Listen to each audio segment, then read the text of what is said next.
biasa. Baik. Tajuk yang kesunya kita akan masuk pada malam ini ialah soal ke-166, berbantah-bantah dan keras hati. Baik, firman Allah Subhanahu wa taala dalam surah Al-Baqarah, "Faman farada fihi al-hajj fala rafasa wala fusuqa wala jidala fil hajj." Maksudnya, oleh demikian, sesiapa yang telah mewajibkan dirinya dengan niat mengerjakan ibadah haji itu, maka tidak boleh mencampuri isteri, tidak boleh membuat maksiat dan tidak boleh bertengkar dalam masa mengerjakan ibadah haji. Baik. Ketika mereka haji tidak boleh berbantah-bantah atau bertengkar. Namun sebenarnya di luar itu pun dilarang bertengkar. Orang yang bertengkar berada dalam kemarahan Allah Subhanahu wa taala, sehingga dia meninggalkan perbuatannya itu. Rasulullah sallallahu alaihi wasallam bersabda, "Man jadala fi khusumah bi ghairi ilmin lam yazal fi suhtin hatta yanzih." Sesiapa yang berbantah-bantah dalam keadaan dendam tanpa disedasari ilmu pengetahuan, maka dia sentiasa berada dalam kemarahan Allah Subhanahu wa taala sehingga dia meninggalkan. Ini hadis Al-Imam Ibn Abi Dunya rahimahullah taala. Rasulullah sallallahu alaihi wasallam bersabda lagi dalam Musnad Ad-Darimi, kata-kata, "Iyyakum wal khusumah wal jidal fid din."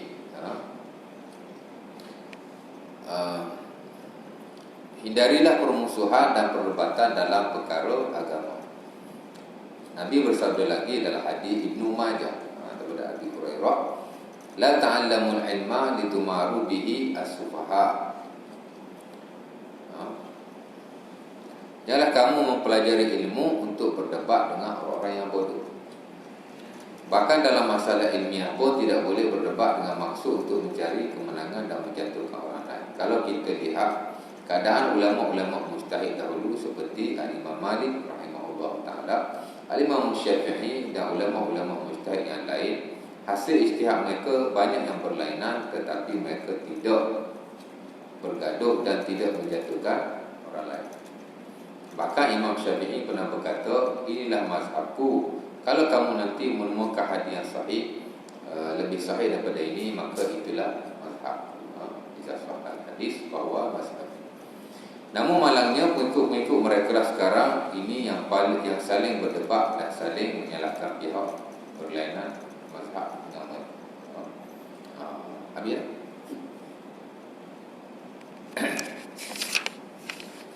Baik.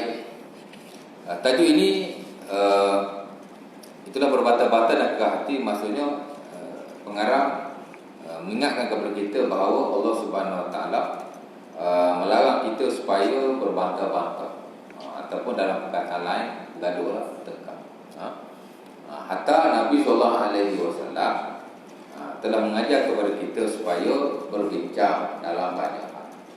Dan semua orang tahu, sehingga termasuk dalam hal ini perkara yang diketahui dalam agama secara daruri, al-ma'lum fi din bi-darurah. Mana orang tahu belaka bahawa bergaduh ni tidak elok.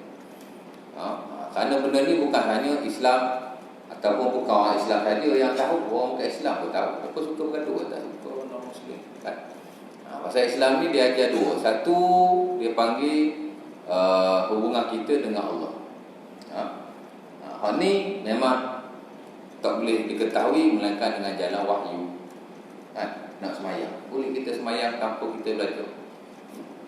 Tak boleh. Semayang sendiri boleh semayang, tapi Allah Ta'ala tak terima lah. Pasal ibadah mesti menerusi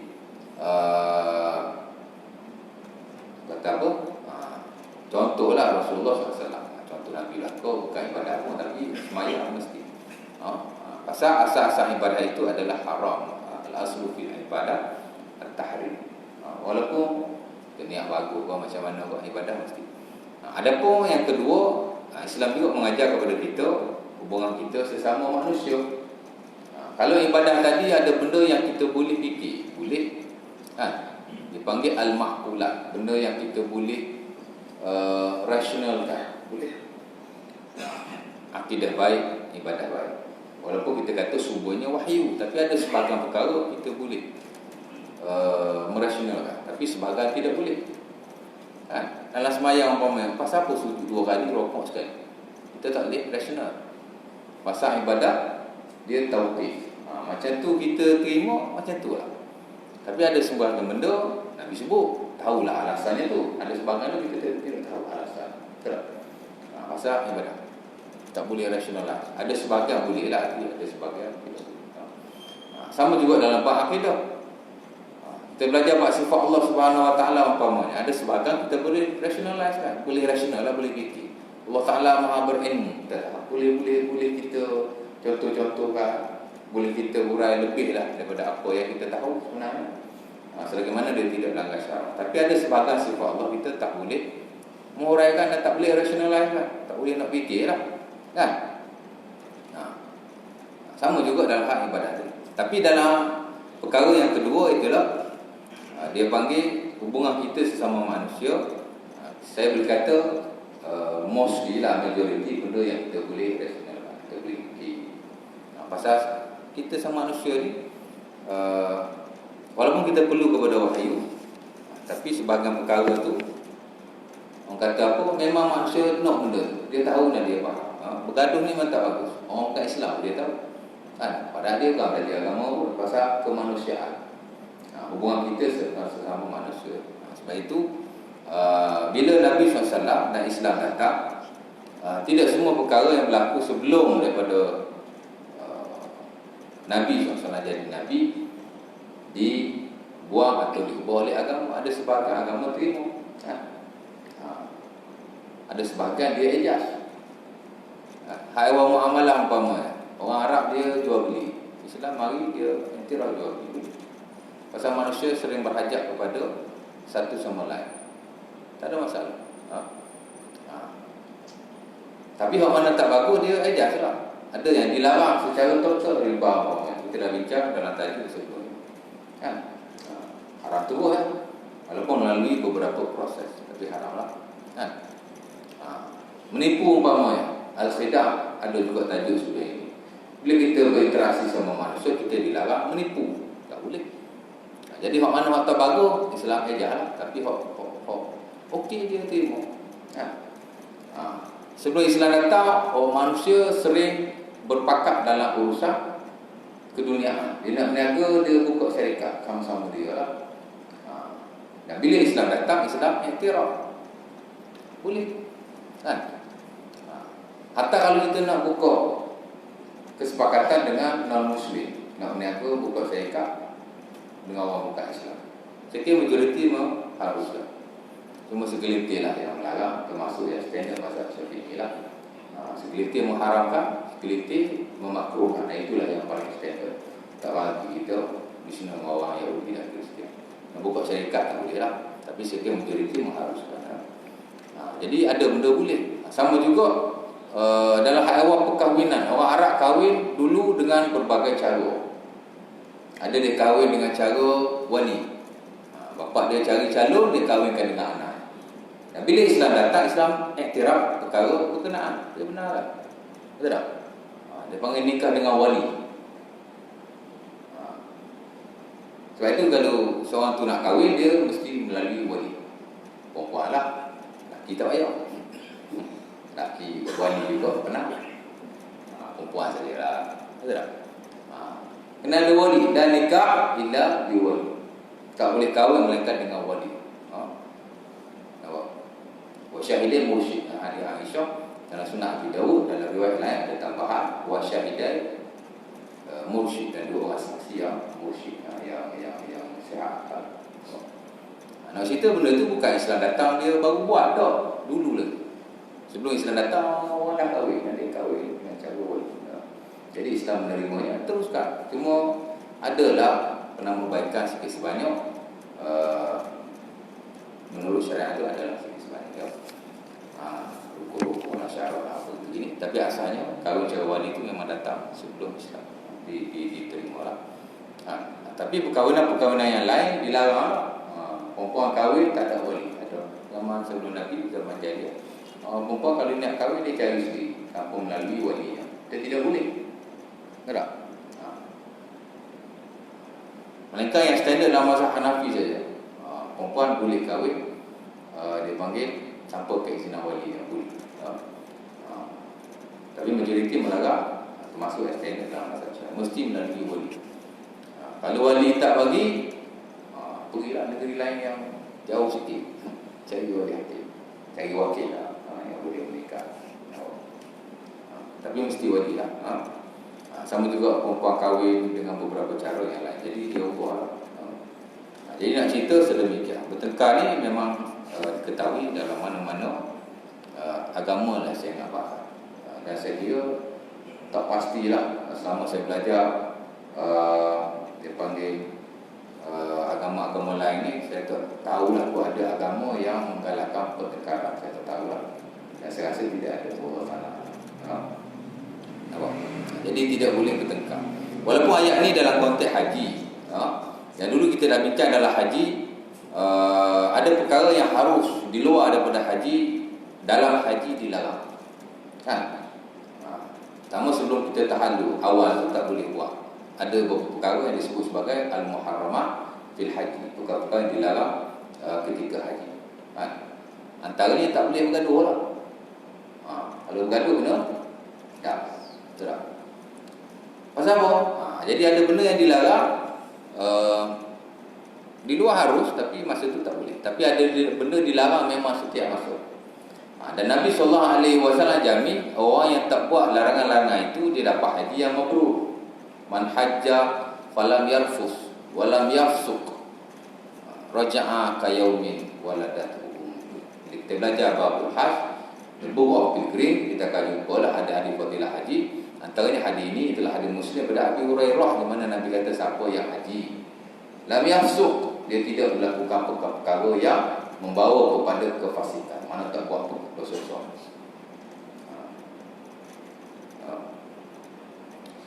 Walam yarfus, dan tidak juga melakukan perkara yang rafah. Rafah ini termasuk juga bertengkar. Itulah benda. Tak boleh nak menggaduh sekali tak.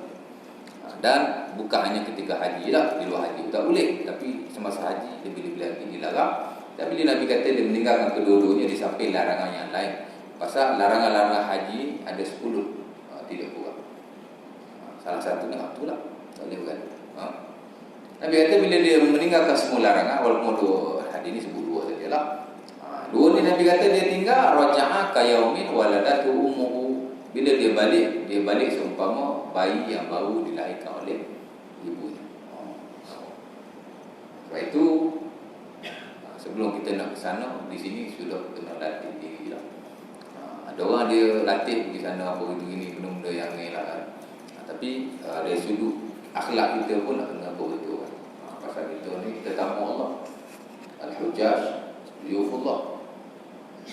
Da'ahum fa'ajabu. Kata Nabi dalam hadis Ibn Umar,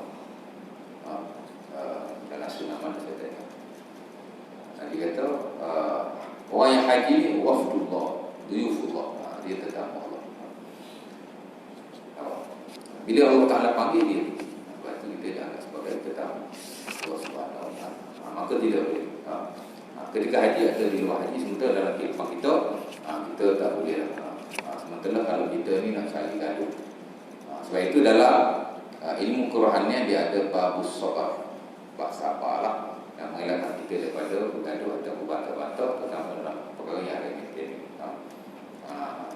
Maka orang yang suka duk cari gaduh ni atau berlebihan dalam isu yang kecil apa nak balu orang ni, dia termasuk dalam sifat munafik. Ayatul munafik salah satu, Nabi kata tanda munafik ni ada 3. Hadasa kadhiba, bila dia cakap dia dusta. Zawahda akhlafa, bila dia berjanji dia mungkiri. Wa idza tumina khana, dan bila dia diberi amanah dia mungkiri, dia pecah amanah, dia khianat. Ada riwayat lain tambahannya, fa idza khasama fajara, bila dia bergaduh dia melampaui batas. Mungkinlah ada masa kita marah, tapi jangan sampai tahap kita bertengkar, bergaduh, jauh sekali bertumbuh. Beberapa tahun yang lalu di Kelantan dalam masjid tumbuh,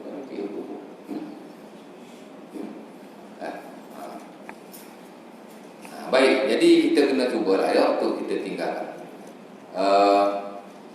Hatta dalam hak awam ilmu sekalipun kita tidak digalakkan untuk berbantah-bantah. Melainkan jika kita ingin orang kata menegakkan hujah yang benar secara beradab, gitu saja. Bukan kata bergaduh hak luar ni tak boleh. Bergaduh dalam hak ilmu pun tidak boleh. Kerana kita nak kena faham manusia sentiasa berbeza pendapat. Dan dalam semua keadaan masing-masing ada pendapat masing-masing. Dan masing-masing bawalah pendapat itu dengan penuh adab, hikmah dan juga hujah masing-masing. Itu saja. Jadi tidak ada masalah. Jauh sekali kita cuba menanggalkan kebencian ataupun nak memfitnah ataupun nak kata apa mengapi-ngapi, maka tidak boleh maka kita boleh tak.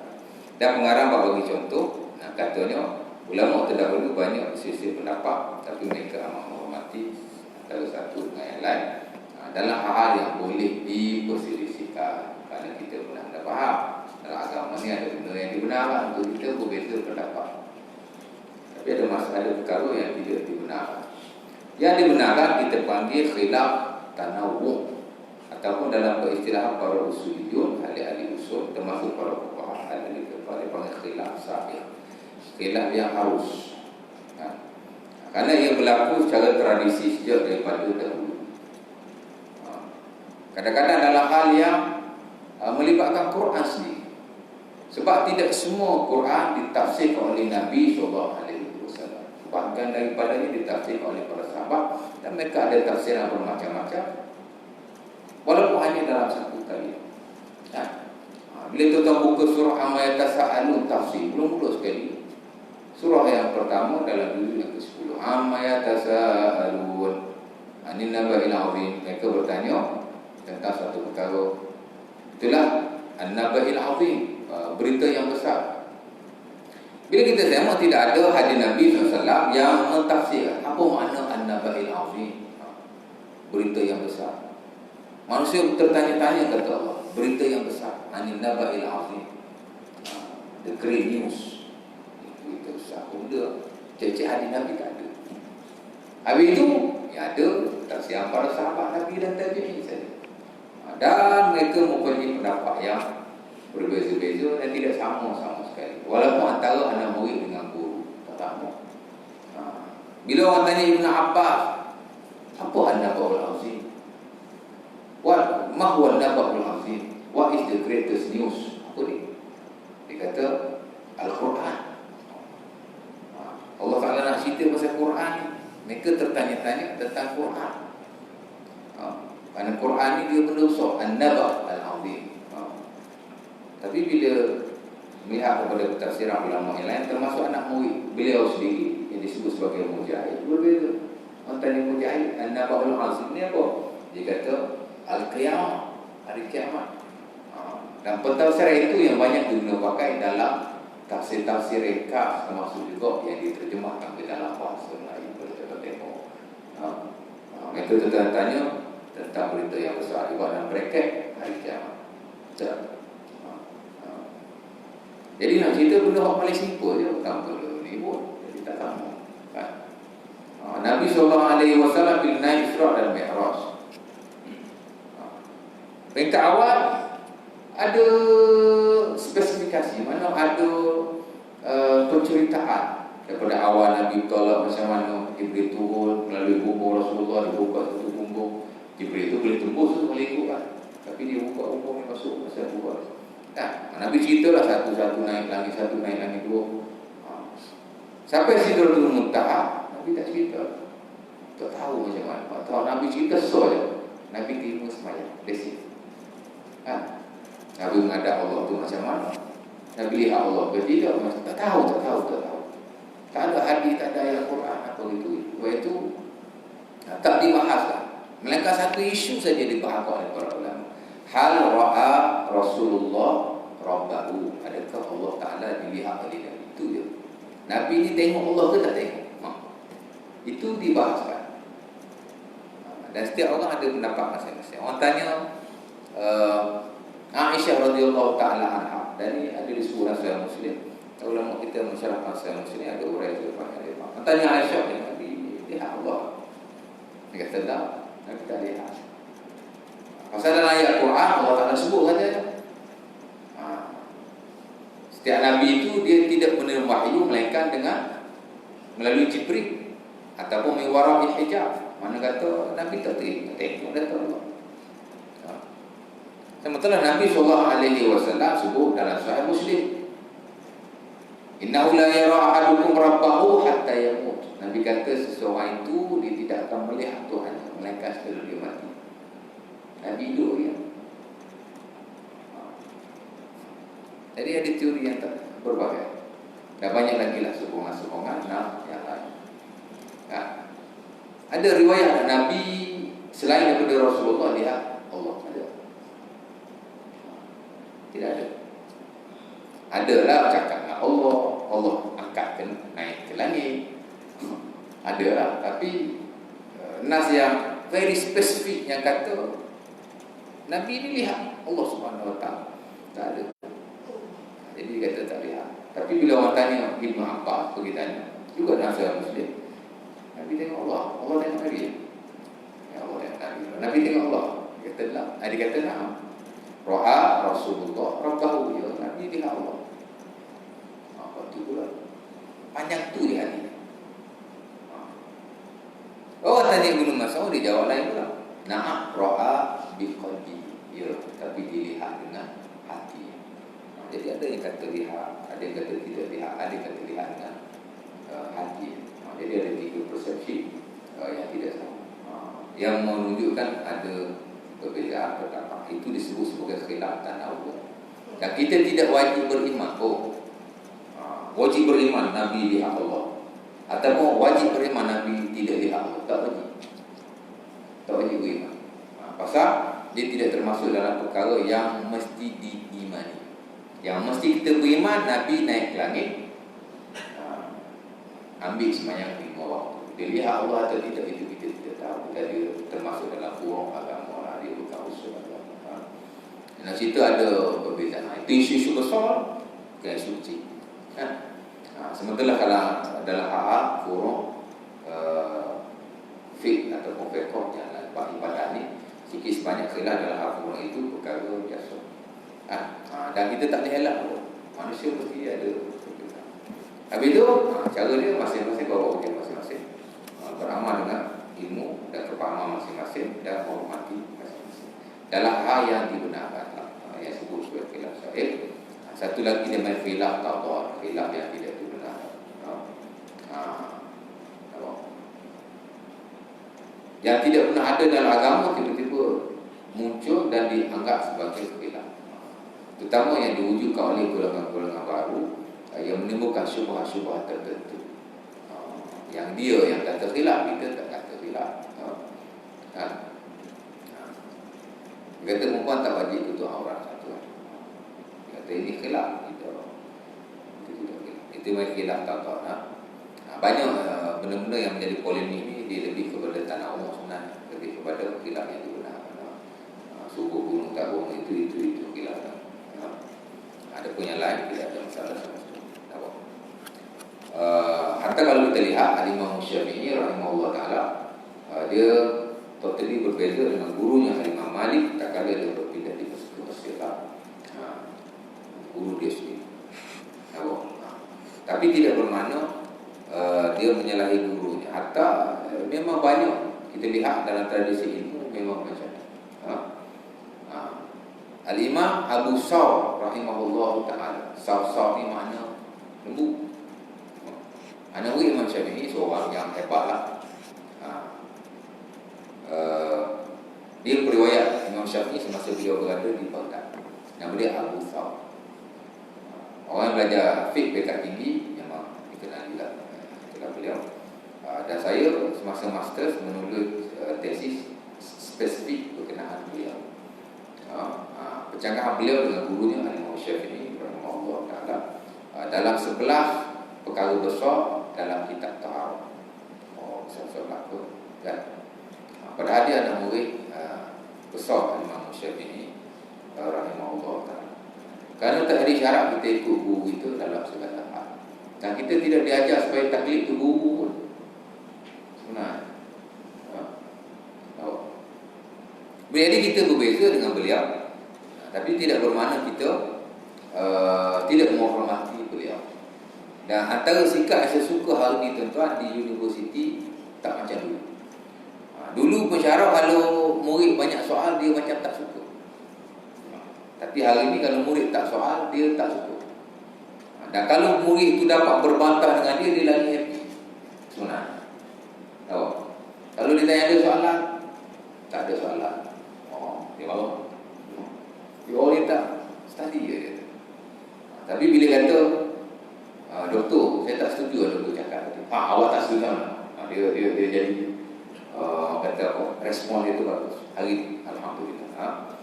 Dan dia suka kalau kita kata apa? Bukan berbantah-bantah tu, tapi kita kata dunia ilmu macam tu lah. Sama Imam Syafi'i rahimahullah taala. Imam Malik dia tidak mewajibkan baca Al-Fatihah bila kita jadi makmum. Dan itu juga fatwa lama Imam Syafi'i rahimahullah taala. Saya sebut rekod saya relate pasal itu bina saya. Imam Malik kata kalau kau semayang, kalau jadi makmum, Fatihah tak payah baca bila imam baca kuat. Subuh rakaat pertama, rakaat kedua. Tak ada 3 rakaat, 2. Tapi semayang zuhur, semayang asar, semayang isyak, rakaat pertama, kedua, diam aja. A sampai Z. Tak baca apa.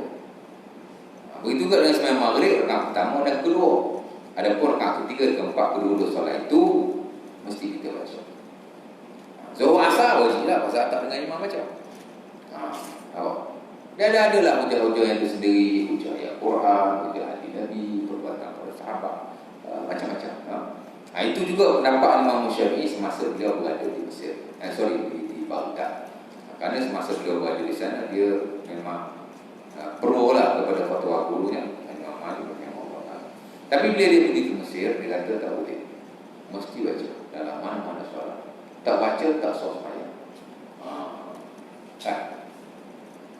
Jadi kalau orang yang jadi busuk hati, dia akan kata, Imam Syafi'i kata guru dia tak sah sembahyang. Betul tak? Imam Malik tak baca. Sebab itu para ulama dibuat satu kaedah. Dia kata lazimul qaul laisa bil qaul. Syarat. Lazimul qaul laisa bil qaul. Statement para ulama kita tak boleh seperti macam tu. Walaupun betul. Betul tu paling kuat. Dia kata siapa-siapa sembahyang belakang imam, kalau tak baca Fatihah tak sah. Imam Malik kata sah, dia kata tak sah. Jadi macam kalau orang nak burukkan dia kata Imam Syafi'i kata Imam Malik sembahyang tak sah. Jadi gaduh. Misalnya Imam Syafi'i tak kata gurunya, dia kata pendapat yang sama juga. Dia kata dia macam sama tapi tidak sama. Sama tapi tidak serupa. Jadi tidak jadi syarat. Dan banyak lagi dalam isu-isu yang lain. Jadi tidak ada masalah sama sekali. Sebenarnya yang penting kita dan kita lihat banyak isu-isu agama dimainkan. Sedangkan dalam semua keadaan kita boleh bertoleransi, kan tak boleh langsung. Tapi itulah yang jadi benar-benar ni. Baik, ada nak tanya apa? Isyak tu. Isyak kena bukti tak? Nanti kena confirm dia. Saya tak tahu. Baru nak kuliah dia kena confirm. 1000 nak bayar. Ada nak tanya apa?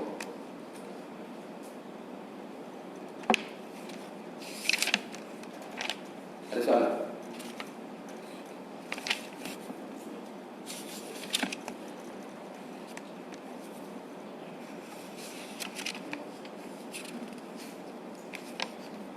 Tak ada soalan? Siapa? 5 minit lagi. Tanya soalan, boleh saya jawab. Saya masuk tadi baru. Betul tak? Jangan tanya ustaz, saya nak ukur main jarak-jarak. Itu masalah. Tak payah tanya. Gaduh lah Facebook pasal main jarak-jarak. Tak ada lah sunnah Nabi lah apa lah. Sekarang ni dah aman. Bukan waktu darurat lagi. Jadi tak pun tak. Kadang bukan netizen ustaz-ustaz mana tu.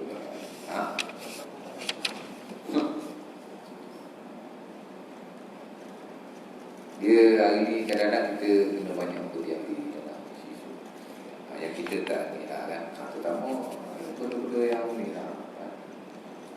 Pekat awal dulu tu saya ada jawab juga lah Facebook. Bila masjid ditutup, banyak orang respon. Masjid orang tutup, takut penyakit, tak takut Allah.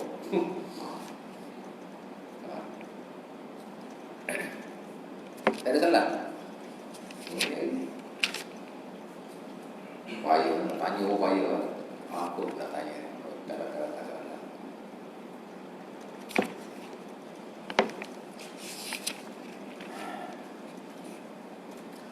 Baik, 5 minit lagi saya baca lah tadi khususnya. Oh, tak banyak nanti nak habis. Habis boleh saya berhenti, saya usah lagi.